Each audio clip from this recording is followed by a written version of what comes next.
Order order order আসামি সুজনের ফাঁসির রায় ঘোষণা করা হলো।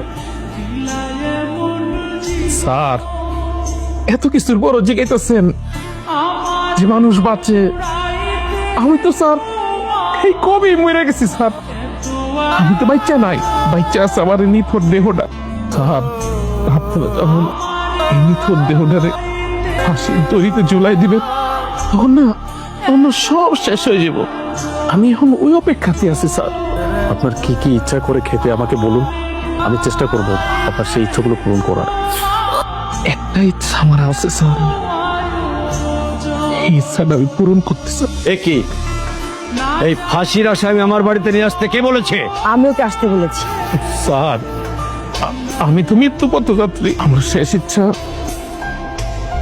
আমি জজ সাহেবের হাতে দুই লক্ষ ভাত খাম, আর হ্যাঁ আমার কপালে একটা চুমা দিব। এটাই আমার জীবনের শেষ ইচ্ছা। আসলে ফাঁসির আসামির শেষ ইচ্ছের বিরুদ্ধে আমরা কিছু করতে পারি না। অন্তত মরে যাবার আগে আমরা ফাঁসির আসামির শেষ ইচ্ছে পূরণের জন্য যা করা প্রয়োজন তাই করে থাকি। শেষবারের মতো আমার ইচ্ছাটা একটু পূরণ করে দেন না, আপনার হাতে আমার একটু দুই লক্ষ ভাত খাওয়া দেন না।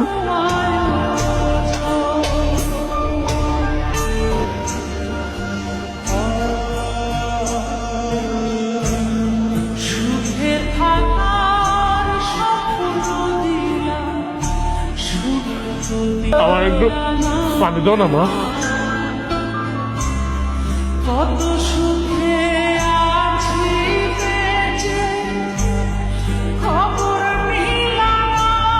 আমার কোনো সন্তান নেই, আমি নিঃসন্তান।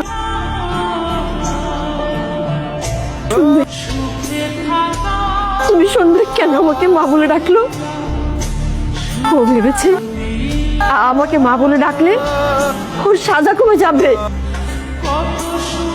এই জন্য আমাকে মা বলে রেখেছে। কিন্তু ও জানে না, ওর ধারণা ভুল। আইনের গতিতেই চলে। কিন্তু তোমার চোখে পানি কেন? একটা ফাঁসির আসামির জন্য তোমার চোখে পানি? আমি কোনো কিছু জানি না, কিন্তু আমি জানি। আসলে ম্যাম সাহেব, এই সুযোগ নিল আপনার পোলা।